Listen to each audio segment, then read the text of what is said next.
नमस्कार दोस्तों। आप सभी लोगों का इस लेक्चर वीडियो में स्वागत है। आज हम बात कर रहे हैं partial least squares structural equation modelling की। इसमें आज का जो टॉपिक है वो है कॉन्टिन्यूअस मॉडरेशन। मॉडरेशन भी दो तरीके का होता है कि एक बार जो मॉडरेटिंग वेरिएबल है वो कॉन्टिन्यूअस है, मॉडरेटिंग कंस्ट्रक्ट, और दूसरा मॉडरेटिंग कंस्ट्रक्ट हमारा कैटेगरिकल भी हो सकता है, नॉमिनल स्केल में। तो कॉन्टिन्यूअस मॉडरेशन को समझने के लिए इसे हमने फोर पार्ट्स में डिवाइड किया है। सबसे पहले हम कॉन्सेप्ट समझेंगे कि मॉडरेशन क्या है, फिर उसके बाद एवेल्युएशन प्रोसीजर, एनालिसिस और interpretation and reporting the results.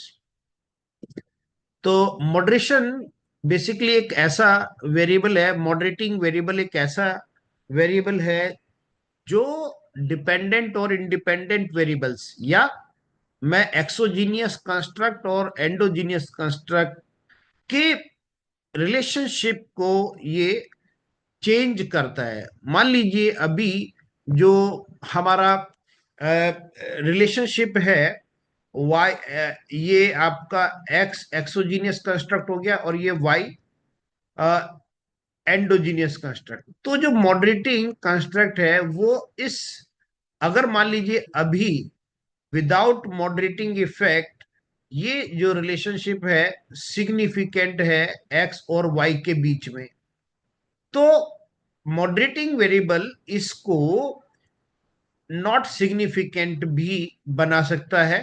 Plus इसकी स्ट्रेंथ अगर ज्यादा है या इन दोनों की रिलेशनशिप पाथ कोफिशिएंट पॉजिटिव है 0.97, तो इसको ये नेगेटिव भी बना सकता है, ये मॉडरेटिंग वेरिएबल। तो इसमें इतनी पावर है कि एक तो इसकी जो स्ट्रेंथ है, इस स्ट्रेंथ को वीक भी कर सकता है अगर हाई स्ट्रेंथ जो इन दोनों के बीच में जो रिलेशनशिप है, और इस स्ट्रेंथ को हाई से कम लो भी कर सकता है और लो से हाई भी कर सकता है। प्लस इनके रिलेशनशिप अगर पॉजिटिव है तो ये इसको नेगेटिव भी बना सकता है। ये एक ऐसा हमारा इंडिपेंडेंट वेरिएबल होता है। Moderating variable basically independent variable ही है। अब यहां पर हम देखेंगे कि ये हमारा एक y2 endogenous construct, y1 exogenous construct और m मॉडरेटिंग कंस्ट्रक्ट है। तो इसको हम स्टैटिस्टिकल फॉर्म में ऐसे लिखेंगे, y2 इक्वल टू p1, ये जो है p1 y1 p2 m, और इनका interaction multiplication of y1 and m। तो ये आपका आ गया P2M और P3Y1 इंटू M। ये हमारा इंट्रैक्शन टर्म है बेसिकली। ये इंट्रैक्शन टर्म P3, अगर हमारा ये P3 सिग्निफिकेंट है तो हम कहेंगे कि मॉडरेटिंग कंस्ट्रक्ट काम कर रहा है। और अगर ये इंट्रैक्शन टर्म हमारा सिग्निफिकेंट नहीं है, इसकी वैल्यू 0.05 से ज्यादा आती है, तो हम कहेंगे इंट्रैक्शन टर्म काम नहीं कर रहा। मॉडरेटिंग कंस्ट्रक्ट का कोई इम्पैक्ट एक्सोजीनियस और एंडोजीनियस कंस्ट्रक्ट के बीच में नहीं है। अब ये जो दो वेरिएबल हम देख रहे हैं, customer loyalty and customer satisfaction, इन दोनों में पॉजिटिव कोरिलेशन है। जैसे जैसे कस्टमर सेटिस्फेक्शन बढ़ता है कस्टमर लॉयल्टी भी बढ़ती है। लेकिन इनकम एक ऐसा मॉडरेटिंग कंस्ट्रक्ट है, वेरिएबल है, जो इन दोनों वेरिएबल्स की बीच की रिलेशनशिप को अफेक्ट करता है, चेंज करता है। तो इनकम, ज्यादा इनकम होगी तो कस्टमर लॉयल्टी कम होगी। ये इस रिलेशनशिप को रिवर्स कर रहा है इनकम जो है। तो मॉडरेटिंग, क्योंकि ज्यादा इनकम होगी तो वो जो बायर है वो ब्रांड लॉयल नहीं होगा ज्यादा। लेकिन अगर इनकम कम है तो ब्रांड लॉयल होगा। तो मतलब हाई इनकम में भी, क्योंकि उसके पास बहुत सारे पॉसिबल ऑल्टरनेटिव्स होते हैं, तो इसलिए वो ज्यादा ब्रांड लॉयल नहीं होता। तो इनकम यहाँ पर इसको इन्फ्लुएंस कर रहा है, दोनों के रिलेशनशिप को चेंज कर रहा है। पहले पॉजिटिव थी, ये इसको नेगेटिव बना रहा है। दो तरीके के हमारे वो होते हैं मॉडरेशन, कॉन्टिन्यूस एंड ये कॉन्टिन्यूस एंड कैटेगरिकल मॉडरेटर। तो आज हम जो बात करेंगे अभी कॉन्टिन्यूस मॉडरेटर्स की बात करेंगे, नेक्स्ट लेक्चर में हम कैटेगरिकल मॉडरेशन की हम बात करेंगे।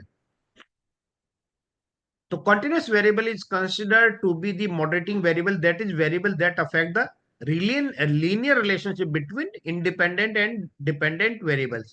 तो यहां जैसे इसका एक एग्जांपल देख सकते हैं कि जो ये डिप्रेशन है और जॉब स्ट्रेस, तो ज्यादा जॉब स्ट्रेस होगा तो जॉब डिप्रेशन भी ज्यादा होगा। ठीक है, इन दोनों में पॉजिटिव कोरिलेशन आ रहा है, लेकिन सोशल सपोर्ट एक ऐसा मॉडरेटिंग वेरिएबल है, अगर इसकी प्रेजेंस में इनकी जो रिलेशनशिप है वो वीक हो सकती है या रिवर्स भी हो सकती है। अगर जॉब स्ट्रेस ज्यादा है, ठीक है, और सोशल सपोर्ट, जिनका सोशल सपोर्ट ज्यादा होता है वो ज्यादा खुश रहते हैं, जॉब स्ट्रेस कम होगा तो डिप्रेशन लेवल भी कम होगा। और जिनका सोशल सपोर्ट नहीं है, इंट्रोवर्ट पर्सनैलिटी के लोग हैं, ज्यादा लोगों से मिलना जुलना नहीं है, सोशल सपोर्ट कम होगा तो वो ज्यादा ज्यादा जॉब स्ट्रेस लेते हैं और उनको डिप्रेशन ज्यादा होगा।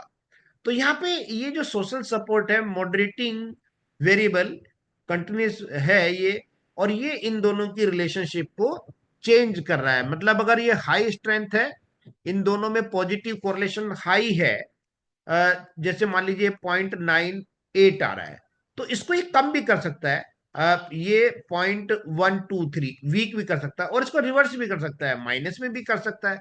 तो उसमें ये पावर होती है मॉडरेटिंग वेरिएबल में कि इन दोनों की रिलेशनशिप जो है डिपेंडेंट और इंडिपेंडेंट वेरिएबल्स की, इसकी स्ट्रेंथ को कम या ज्यादा कर सकता है, या इनकी जो रिलेशनशिप है मॉडरेटिंग वेरिएबल के ऐड करने से पहले उसको वो रिवर्स भी कर सकता है। अगर पॉजिटिव है तो ये इसको नेगेटिव भी बना सकता है। ये मॉडरेट कॉन्टिन्यूस मॉडरेटर का काम होता है। अब इसमें हमें एवेलुएट क्या क्या करना है, मेन तो हमें देखिए इंटरेक्शन टर्म करना है, और ये दूसरा एफ स्क्वायर इफेक्ट साइज। क्योंकि हमारे पास जो मॉडल है वो कॉर्पोरेट रेपुटेशन मॉडल, उसमें हमने एक नया एक वेरिएबल, एक कंस्ट्रक्ट इंक्लूड किया है, स्विचिंग कॉस्ट। तो इसलिए हम जो भी नया कंस्ट्रक्ट ऐड करेंगे अपने एग्जिस्टिंग मॉडल में, तो उसकी रिलायबिलिटी और वैलिडिटी भी हम चेक कर लेंगे। तो ये हमारा रिफ्लेक्टिव मेजरमेंट मॉडल है जो हमने अपने इसमें स्टडी में इंक्लूड किया। तो इसकी पहले हम रिलायबिलिटी वैलिडिटी चेक कर लेंगे, और उसके बाद जो है इंटरेक्शन टर्म और इसका इफेक्ट साइज भी चेक करेंगे। तो फर्स्ट स्टेज में तो हम जो रिफ्लेक्टिव मेजरमेंट मॉडल है उसमें चार चीजें हम देखते हैं रिफ्लेक्टिव मेजरमेंट मॉडल में, कि एक तो इंडिकेटर रिलायबिलिटी, मतलब उस कंस्ट्रक्ट में जितने क्वेश्चंस हैं उनका सबका जो आउटर लोडिंग है वो 0.708 से बड़ा हो। दूसरा क्या है कि वो जो कंस्ट्रक्ट है हमारा, जैसे स्विचिंग कॉस्ट हमने कंस्ट्रक्ट लिया है, तो उसकी जो इंटरनल कंसिस्टेंसी है, चाहे वो क्रोनबाक अल्फा, और जो दूसरा जो है हमारा क्रोनबाक अल्फा के रिलायबिलिटी कोफिशिएंट, ठीक है, रो ए रो सी, दोनों की वैल्यू, जो तीनों की वैल्यू 0.7 से ज्यादा होने चाहिए। फिर इसका जो एवीई है इस कंस्ट्रक्ट का, एवरेज वेरिएंस एक्सट्रैक्टेड, इससे हम कन्वर्जेंट वैलिडिटी, ये 0.5 से ज्यादा होनी चाहिए। और फिर जो डिस्क्रिमिनेंट वैलिडिटी है इसमें जो है H T M T ratio 0.85 से कम होना चाहिए। तो हम कहेंगे कि हमने जो एक नया कंस्ट्रक्ट ऐड किया है अपने एग्जिस्टिंग मॉडल में, उसका जो है रिलायबिलिटी और वैलिडिटी का कोई इशू नहीं है। अब देखिए सेकंड स्टेज में हम क्या कर रहे हैं कि जो इंटरेक्शन टर्म है, जैसे हमने स्विचिंग एक ये कस्टमर लॉयल्टी डिपेंडेंट वेरिएबल है, या एंडोजीनियस कंस्ट्रक्ट हम कह सकते हैं। एंडोजीनियस कंस्ट्रक्ट इसलिए क्योंकि इसमें तीन क्वेश्चंस हैं, कस्टमर सेटिस्फेक्शन में एक क्वेश्चन है, और स्विचिंग कॉस्ट में चार क्वेश्चंस हैं। तो इनका जो मल्टीप्लीकेशन होगा, ये हमारा जो P3 है, ये अगर सिग्निफिकेंट है तो हम कहेंगे कि जो हमने switching cost continuous moderating construct add किया है वो काम कर रहा है, वो जो है कस्टमर लॉयल्टी और कस्टमर सेटिस्फेक्शन की जो रिलेशनशिप है उसको इन्फ्लुएंस कर रहा है। तीसरा जो है इसमें इफेक्ट साइज, अगर एफ स्क्वायर की वैल्यू 0.005, 0.01 या 0.025 आती है तो इनका जो इफेक्ट होगा स्मॉल, मीडियम और लार्ज होगा। ठीक है, अब एनालिसिस ऑफ कंटिन्यूअस मॉडरेशन, यही हमने मॉडल लिया है, कॉर्पोरेट रेपुटेशन मॉडल। और ये जो बुक है इसका जो सोर्स है वो a primer on partial least square structural equation modelling, इसी का डेटा सेट यूज किया, इसी को हम यूज कर रहे हैं अपने मॉडल में। और इसमें एक जो एक कंस्ट्रक्ट ऐड किया है मॉडरेटिंग, जो वेरिएबल है, मॉडरेटिंग जो कंस्ट्रक्ट है कॉन्टिन्यूअस स्विचिंग कॉस्ट, जिसमें 4 क्वेश्चंस हैं और इसको हमने ऐड किया है। और ये जो क्वेश्चंस हैं ये भी 7 पॉइंट लिकर्ट स्केल में है। इसमें हम पहले पीएलएस एल्गोरिथम चेक करेंगे, फिर बूट स्ट्रैपिंग। तो अभी मैं जो है वन बाय वन करके, सबसे पहले स्टेज में हम लोग जो है स्टेज 1 में जो कंस्ट्रक्ट ऐड किया है कॉन्टिन्यूअस मॉडरेटर, उसका रिलायबिलिटी और वैलिडिटी हम चेक करेंगे। तो उसका उसमें 4 चीजें हम निकालेंगे: indicator reliability, internal consistency, convergent validity and discriminant validity. तो मैं सबसे पहले इसको चेक कर लेता हूं और उसके बाद जो है हम अपना इंटरेक्शन टर्म वो हम फाइंड करेंगे, और इफेक्ट साइज। तो सबसे पहले हम अपना मॉडल देख लेते हैं। ये मेरा मॉडल है, ये मॉडल है वही पहला वाला कॉर्पोरेट रेपुटेशन मॉडल। तो इसमें मैं बूट स्ट्रैपिंग कर रहा हूं समय बचाने के लिए। तो बूट स्ट्रैपिंग से डायरेक्ट जो है हम कॉफिशिएंट भी निकाल लेंगे और उसका वो भी चेक कर लेंगे कि कॉफिशिएंट सिग्निफिकेंट है या नहीं है। तो एक एक करके 4 चीजें इसमें हमें निकालना है। पहले इंडिकेटर रिलायबिलिटी, जो आउटर लोडिंग होता है उसको हम चेक करेंगे, फिर इंटरनल कंसिस्टेंसी, और तीसरा कन्वर्जेंट वैलिडिटी, और चौथा डिस्क्रिमिनेंट वैलिडिटी। ठीक है, तो ये आउटर लोडिंग, ये आउटर लोडिंग आ गया। आउटर लोडिंग में पहले हम पी वैल्यू चेक करेंगे, और हमारा जो इसमें क्वेश्चंस हैं वो अभी अ, अच्छा, अभी हमने वो इंक्लूड नहीं किया। अच्छा, तो पहले इसको हम इंक्लूड कर लेते हैं, क्योंकि अभी इसमें अभी हमने इंक्लूड नहीं किया, तो पहले हम उसको इंक्लूड कर लेते हैं अपने मॉडल में, स्विचिंग कॉस्ट को। उसी के बाद हम उसकी जो है रिलायबिलिटी एंड वैलिडिटी निकालेंगे। ठीक है, ये मैंने यहाँ पर इसको ट्रांसफर कर दिया और स्विचिंग कॉस्ट मैंने इसका नाम दे दिया। तो अब इसको मैं जोड़ देता हूं इस कॉन्टिन्यूअस मॉडरेटर को। अब कैलकुलेट, डायरेक्ट मैं बूट स्ट्रैपिंग कर रहा हूं। अभी पहले हम रिलायबिलिटी और वैलिडिटी निकाल लें इस कंस्ट्रक्ट की। तो उसके बाद जो है फिर जब ये कंस्ट्रक्ट वैलिड है, तब फिर फर्दर हम देखेंगे कि क्या ये कस्टमर सेटिस्फेक्शन और कस्टमर लॉयल्टी की जो रिलेशनशिप है उसको चेंज कर रहा है या नहीं। ठीक है, तो एक तो उसमें हम जब कंस्ट्रक्ट डायरेक्ट रिलेशनशिप देखेंगे कि उसकी डायरेक्ट रिलेशनशिप क्या है, और फिर मॉडरेटिंग जो कंस्ट्रक्ट की प्रेजेंस में भी देखेंगे कि वो इफेक्ट हो रहा है या नहीं हो रहा। चलिए खैर, अब हम आ गए पहले आउटर लोडिंग के ऊपर। इंडिकेटर रिलायबिलिटी, मतलब ये जो हमारे क्वेश्चंस हैं, यहाँ देखिए इन सबकी जो वैल्यू है ये 0.70 से ज्यादा है। अब इसको पी वैल्यू के थ्रू भी अगर हम देखें, तो पी वैल्यू के थ्रू भी सबकी जो आउट जो पी वैल्यू 0.05 से कम है तो कोई इशू नहीं है। दूसरा, कॉन्फिडेंस इंटरवल से भी हम चेक कर सकते हैं कि क्या हमारे ये जो वेरिएबल्स हैं, कॉन्फिडेंस इंटरवल्स में दोनों में पॉइंट ये प्लस वैल्यू आ रही है या दोनों नेगेटिव। तो यहाँ पे देखेंगे लोअर लिमिट अपर लिमिट दोनों में इसमें पॉजिटिव वैल्यू आ रही है तो कोई इशू नहीं है। और तीसरा जो है कॉन्फिडेंस इंटरवल्स बाइस करेक्टेड मेथड से भी हम चेक कर लेते हैं। तो यहां भी हमने देखा कि जो चारों इंडिकेटर्स हैं इसमें कोई ऐसा इशू नहीं है, पॉजिटिव वैल्यूज हैं। ठीक है, तो पहले पार्ट में तो देखिए हम इसके रिजल्ट्स को रिपोर्ट करेंगे, इंडिकेटर रिलायबिलिटी को, फिर उसके बाद जो है हम इंटरनल कंसिस्टेंसी, कन्वर्जेंट वैलिडिटी और डिस्क्रिमिनेंट वैलिडिटी। तो देखिए ये हमारे आ गया, ये रिजल्ट आ गया, स्विचिंग कॉस्ट के सारी वैल्यू आ गई, हमारी पाथ कोफिशिएंट की वैल्यू। और ये हमने चेक किया, तो यहाँ चेक करके हमें पता चला कि कोई ऐसा इशू नहीं है, सारे के सारे सिग्निफिकेंट है, पी वैल्यू 0.05 से कम है। ठीक है। दूसरा, अब हम जो है इसमें चेक करेंगे इंटरनल कंसिस्टेंसी। ठीक। इंटरनल कंसिस्टेंसी के जो रिजल्ट्स हैं, ये देखिए हमने यहाँ इसको इंटरप्रेट कर दिया कि आउटर लोडिंग जो है 0.708 से ज्यादा है, तो कोई ऐसा इशू इसमें नहीं है। और बूट स्ट्रैपिंग में भी जीरो इंक्लूड नहीं किया है, तो वो भी सिग्निफिकेंट है। इंटरनल कंसिस्टेंसी में क्रॉनबैक अल्फा, कंपोजिट रिलायबिलिटी और कंपोजिट रिलायबिलिटी रॉसी तीनों की वैल्यू आएंगी। तो ये हमने अपनी जो आउटपुट है, इस आउटपुट से हम ये एवरेज, ये क्या नाम है, क्रॉनबैक अल्फा, पहले हमने क्रॉनबैक अल्फा की वैल्यू देखी, ये देखिए 0.85 है, और ये पी वैल्यू इसकी 0.05 से कम है, सिग्निफिकेंट है। फिर क्रॉनबैक अल्फा को ही हम कॉन्फिडेंस इंटरवल्स के थ्रू चेक करते हैं, दोनों पॉजिटिव वैल्यू आ रही हैं, तो इसमें भी कोई इशू नहीं है। कॉन्फिडेंस इंटरवल करेक्ट बाइस करेक्टेड मेथड से भी दोनों वैल्यू पॉजिटिव आ रही हैं। तो मतलब क्रॉनबैक अल्फा हमारा एक तो अबाव 0.7 है, 0.858 है, और दूसरा सिग्निफिकेंट भी है। इसी तरीके से अब हम जो दूसरा जो है रो सी, कंपोजिट रिलायबिलिटी, इसकी देखिए 0.905 आ रही है, जो कि काफी अच्छी है, 0.7 से ज्यादा है। और पी वैल्यू ये सिग्निफिकेंट भी है, जीरो से कम है। दूसरे मेथड से चेक कर लेते हैं, तो ये देखिए 0.905 है, दोनों वैल्यू हमारी जो है पॉजिटिव है। तो कॉन्फिडेंस इंटरवल्स की थ्रू भी ये वो है, सिग्निफिकेंट है। तीसरा मेथड कॉन्फिडेंस इंटरवल बाइस करेक्टेड, इससे भी देखिए दोनों वैल्यू हमारी सही आ रही हैं। ठीक।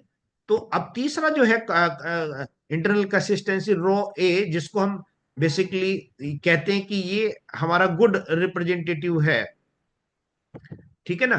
तो इसमें जो है जो इसकी जो वैल्यू है, इसमें रो ए की वैल्यू कस्ट ये इसमें ये वैल्यू जो है हमारी, एक मिनट, सॉरी कहाँ गया कंपनी, एक मिनट, रो ए, यस, 0.85 ये आ गया हमारा, 0.858। और पी वैल्यू हम चेक करते हैं, सिग्निफिकेंट आ रहा है। दूसरा कॉन्फिडेंस इंटरवल से स्विचिंग कॉस्ट, ये स्विचिंग कॉस्ट हमारा दोनों पॉजिटिव वैल्यू आ रही है, कोई इशू नहीं।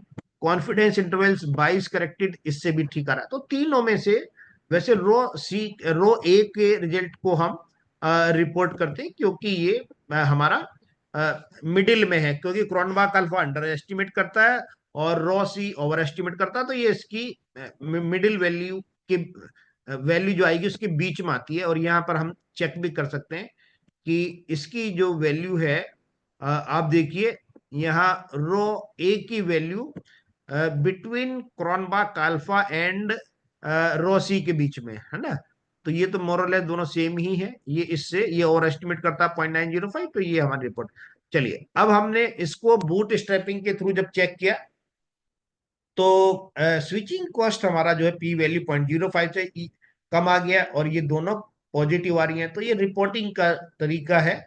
और इसको हमने जब कंपोजिट रिलायबिलिटी रो ए के थ्रू देखा, तो ये भी सिग्निफिकेंट है, रो सी में भी देख रहे हैं सिग्निफिकेंट आ रही है पी वैल्यू भी, और जो क्रोनबैक अल्फा है तीनों में ही सिग्निफिकेंट है। अब इसको हम रिपोर्ट कर देंगे कि क्रोनबैक अल्फा की जो वैल्यू है कंपोजिट रिलायबिलिटी की, और कंपोजिट रिलायबिलिटी रो सी, और ये जो अबाव कट ऑफ वैल्यू से ज्यादा है, और बूट स्ट्रैपिंग से भी इसमें जीरो इंक्लूड नहीं हो रहा, तो ये सिग्निफिकेंट। अब कन्वर्जेंट वैलिडिटी की हम बात करते हैं। कन्वर्जेंट वैलिडिटी कितनी आई है इसकी, स्विचिंग कॉस्ट की 0.707। तो अब इसको हम अपने जो आउटपुट है एनालिसिस का, उसमें हम चेक कर लेते हैं कि क्या ये वैल्यू सही आ रही है, अबाव कट ऑफ वैल्यू है या नहीं है। तो ये जो है एवरेज वेरिएंस एक्सपेक्टेड, यस, ये देखिए 0.705 आ गया। और यहाँ आप चेक करेंगे तो पता चलेगा कि पी वैल्यू भी इसकी 0.05 से, क्योंकि 0.5 से ज्यादा होनी चाहिए, तो ये काफी अबाव है। और दोनों की कॉन्फिडेंस इंटरवल्स के थ्रू भी चेक किया, तो भी दोनों वैल्यू पॉजिटिव आ रही है, कोई इशू नहीं। बाइस करेक्टेड से चेक किया, इससे भी आ रही है। तो तीनों मेथड से हमारी जो है बूट स्ट्रैपिंग से चेक किया हमने, सिग्निफिकेंट वैल्यू आ रही है। चौथा जो है इसमें डिस्क्रिमिनेंट वैलिडिटी। डिस्क्रिमिनेंट वैलिडिटी जो हेटेरोट्रेट मोनोट्रेट रेशियो है, ये डिस्क्रिमिनेंट वैलिडिटी आप चेक कर सकते हैं। यहाँ पे सारी वैल्यू हमारी जो है पॉजिटिव आ रही है। ठीक है, ये बूट स्ट्रैपिंग के रिजल्ट है। वैसे हमें बूट स्ट्रैपिंग के लिए पीएलएस एल्गोरिथम वाले रिजल्ट्स भी रिपोर्ट करना है, तो मैं वो भी कर देता हूँ। ये डिस्क्रिमिनेंट वैलिडिटी आ गया हमारा, यहाँ पर आप चेक कर सकते हैं। डिस्क्रिमिनेंट वैलिडिटी सारी जो वैल्यूज हैं ये 0.85 से कम है, तो डिस्क्रिमिनेंट वैलिडिटी का कोई इशू नहीं है। चलिए, अब मेन जो हमें आना है वो देखना है इसको। ये हमारा जो स्विचिंग कॉस्ट है, इसका जो रिलेशनशिप है, पहले हम इसको चेक कर लें। तो ये हमने देखा पाथ कोफिशिएंट में कस्टमर हमारा सेटिस्फेक्शन और कस्टमर लॉयल्टी, इनके बीच में जो रिलेशनशिप है, इनके बीच में जो रिलेशनशिप है वो दोनों की दोनों हमारी पॉजिटिव रिलेशनशिप आ रही है। कस्टमर सेटिस्फेक्शन और कस्टमर लॉयल्टी 0.467। ठीक है, ये तो डायरेक्ट रिलेशनशिप है, लेकिन जब हम इंटरेक्शन टर्म इनका देखते हैं तो ये जो रिलेशनशिप आ रही है इंटरेक्शन टर्म की वजह से, इन जो अभी पॉजिटिव, जैसे ये CUSA और CUSL, इनकी जो रिलेशनशिप थी अभी तो कितनी है ये 0.467, लेकिन जैसे ही हमने इसमें स्विचिंग कॉस्ट इंक्लूड कर दिया, अब ये रिलेशनशिप कितनी आ गई है इनकी, ये -0.071 कम कर देगी। मतलब जो ये है इसमें से इसको लेस कर देंगे, है ना, जब एक यूनिट को चेंज करने से तो ये इसकी यूनिट इसमें चेंज हो जाएगी, मतलब इन्वर्स हो रहा है। कहने का मतलब है कि स्विचिंग कॉस्ट को जैसे जैसे हम बढ़ा रहे हैं, और जो कस्टमर सेटिस्फेक्शन कस्टमर लॉयल्टी की वैल्यू कम हो रही है, और स्विचिंग कॉस्ट को कम कर रहे हैं तो कस्टमर सेटिस्फेक्शन और कस्टमर लॉयल्टी की वैल्यू बढ़ रही है। ठीक है, तो ये तो हमने यहां से देख लिया कि दोनों अब ये सिग्निफिकेंट है या नहीं है, ये भी हम चेक कर लेंगे, लेकिन इससे पहले एफ स्क्वायर भी देख लें। एफ स्क्वायर हमारा कितना है यहाँ पर कि इफेक्ट साइज, तो इफेक्ट साइज भी हमारा जो है इसका है 0.014।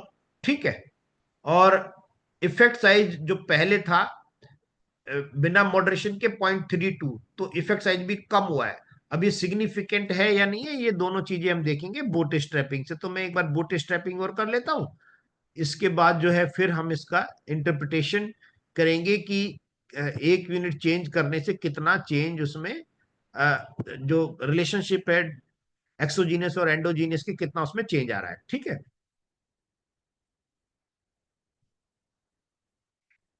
अब सिग्निफिकेंट लेवल चेक करने के लिए देखिए हमारे पास रिजल्ट आ गए। तो सिग्निफिकेंट में हम दोनों को देखेंगे। पहला तो विदाउट मॉडरेटिंग देखेंगे कि वो सिग्निफिकेंट है या नहीं है, फिर मॉडरेटिंग के साथ कि जो चेंज आया है उसमें सिग्निफिकेंट है या नहीं है रिलेशन, वो भी हम चेक कर लेंगे। तो यहाँ ये देखिए, ये आपका आ गया टोटल इफेक्ट। ठीक, यहाँ देखिए, तो पहला तो जो है CUSA CUSL, ये वाला देखिए, यहाँ तो ये सिग्निफिकेंट है ही, 0.05 से कम वैल्यू आ रही है। जब इसमें इंक्लूड कर लिया हमने स्विचिंग कॉस्ट, तो अब हमारा जो वो है पाथ कोफिशिएंट, ये कितना है -0.071।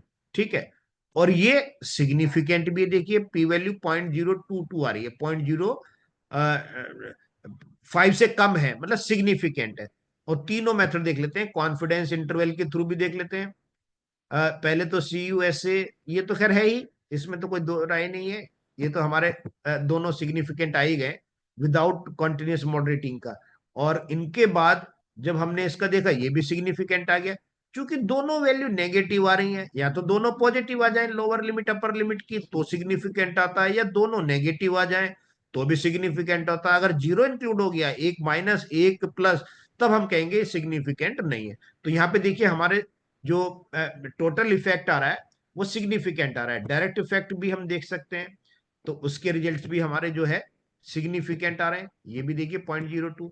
और जो है CUSA और CUSA and CUSL, customer satisfaction and customer loyalty, ये भी हमारा सिग्निफिकेंट आ रहा है। खैर, दूसरा जो है हमारा ये है एफ स्क्वायर, इसको भी चेक कर लें कि क्या सिग्निफिकेंट है। इसका रिलेशनशिप ये देखिए 0.012 है।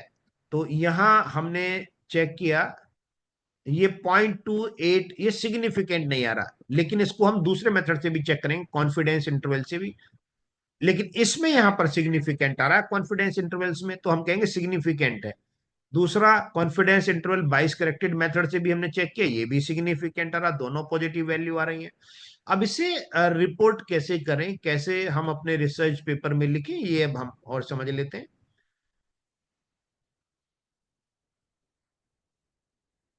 तो देखिए, जो मॉडल था हमारा, कन्वर्जेंट वैलिडिटी का कोई इशू नहीं था और ना ही डिस्क्रिमिनेंट वैलिडिटी का, ये भी दोनों रिजल्ट हमने यहाँ पर लिख दिए। ठीक है, हम बात कर रहे थे इंट्रक्शन टर्म का। तो क्या इंट्रक्शन टर्म, तो पहले तो देखिए जो 0.467, ये विदाउट कॉन्टिन्यूस मॉडरेटिंग कंस्ट्रक्ट के आ रहा था, पॉजिटिव कोरिलेशन है। जैसे जैसे जो है कस्टमर सेटिस्फेक्शन बढ़ता है, वैसे वैसे कस्टमर लॉयल्टी बढ़ती है। ठीक है, लेकिन स्विचिंग कॉस्ट के आने से ये पता चला कि जैसे जैसे बढ़ता है, लेकिन इनके बीच में जो स्विचिंग कॉस्ट है इंक्लूड करने से इनका जो रिलेशनशिप आ रहा है वो नेगेटिव आ रहा है, मतलब वो इसकी रिलेशनशिप को कम कर रहा है।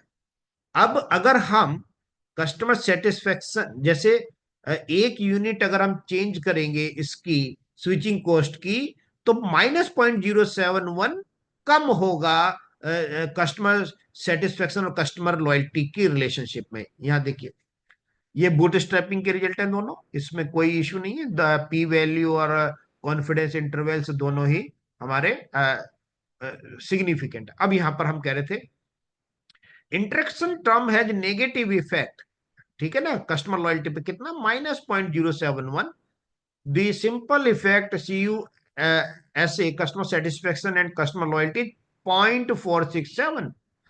Jointly, these results suggest that the relationship between CUSA and CUSAble, CUSL मतलब कस्टमर सेटिस्फेक्शन और कस्टमर लॉयल्टी 0.467 है। ठीक, लेकिन for higher level of switching cost, जब स्विचिंग कॉस्ट की एक unit increased by one standard deviation unit, the relationship between customer satisfaction and customer loyalty decrease by the size of interaction term, कि ये जो हमारी एक्चुअल आ रही है इसमें से इसने इसको कम कर दिया, अब ये कम हो गई। मतलब स्विचिंग कॉस्ट के बढ़ाने से इनकी कस्टमर सेटिस्फेक्शन और कस्टमर लॉयल्टी की जो पावर है कम हो गई।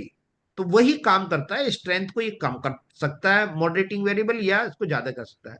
अब इसके अपोजिट अगर हम देखें, on the contrary, lower level of switching cost decrease by one unit, अब मैं स्विचिंग कॉस्ट को मैं कम कर रहा हूं, तो अब उनकी रिलेशनशिप बढ़ रही है। देखिए, the relationship between customer satisfaction and customer loyalty increase, अब ये ज्यादा हो गई। तो इसका मतलब इसने इनकी जो रिलेशनशिप को, जो इंटरेक्शन टर्म ने इंपैक्ट किया, मतलब इंटरेक्शन टर्म अगर हमारा सिग्निफिकेंट है तो हम कहेंगे कि जो कंटिन्यूअस मॉडरेटिंग कंस्ट्रक्ट है वो अपना काम कर रहा है, इनकी स्ट्रेंथ को उसने कम कर दिया है उसके रहने से। स्ट्रेंथ, अगर हम स्विचिंग कॉस्ट की एक यूनिट बढ़ाते हैं तो कस्टमर सेटिस्फेक्शन कस्टमर लॉयल्टी की जो रिलेशनशिप है वो वीक होती है, और अगर उसमें हम एक यूनिट कम करते हैं स्विचिंग कॉस्ट को वन स्टैंडर्ड डेविएशन, तो उनकी जो स्ट्रेंथ है बढ़ती है। ठीक है, तो इनवर्स रिलेशनशिप इसमें है।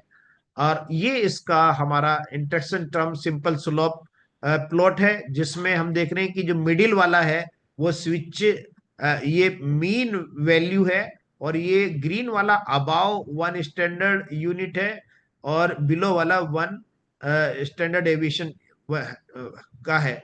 तो ये जो ग्राफ है इसको हम यहां से भी देख सकते हैं, जो स्लोप आया है। ये जो ग्राफ है, मैं इसमें भी हमारे पास ग्राफ आता है, ये मैं इसको PLS एल्गोरिथम के थ्रू दोबारा से एनालिसिस कर लेता हूं, तो इसके हमें ग्राफ का भी चार्ट मिल जाएगा। Graph simple slope analysis, yes, ये हमारा सिंपल स्लोप एनालिसिस का जो है, हमें ये ग्राफ मिल गया, इसको कॉपी करके हम पेस्ट कर सकते हैं अपने रिजल्ट्स में। ठीक है, तो ये जो है हमारा ये आ गया।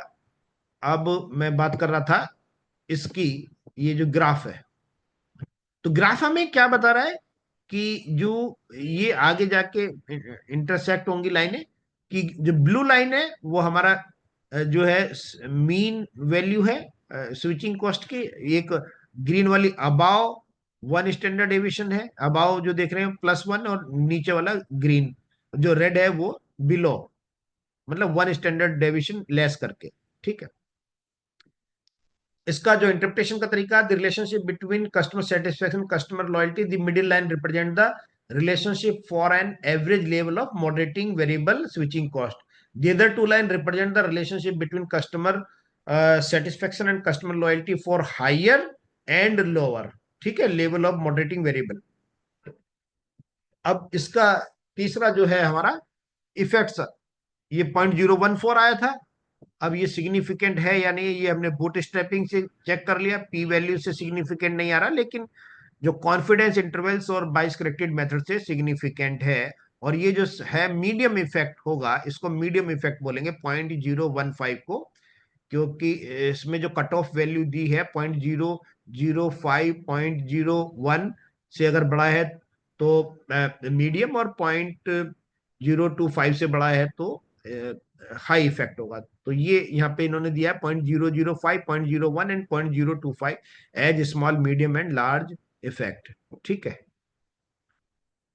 तो इसके लिए डिटेल में हम इस बुक को पढ़ सकते हैं, और इसमें इसके जो है डिटेल में इसको एक्सप्लेन किया है बुक में। आप चाहें तो इस बुक को देख सकते हैं। Partial least squares, partial least squares structural equation modelling, ये इसका केस स्टडी है। यहाँ पर आप देखिए केस स्टडी कंटिन्यूस वेरिएबल की, यहाँ पर इन्होंने इसको इंटरप्रीट किया रिजल्ट को। तो ये आप फर्दर स्टडी के लिए आप इस बुक को रेफर कर सकते हैं, इसी की केस स्टडी है ये।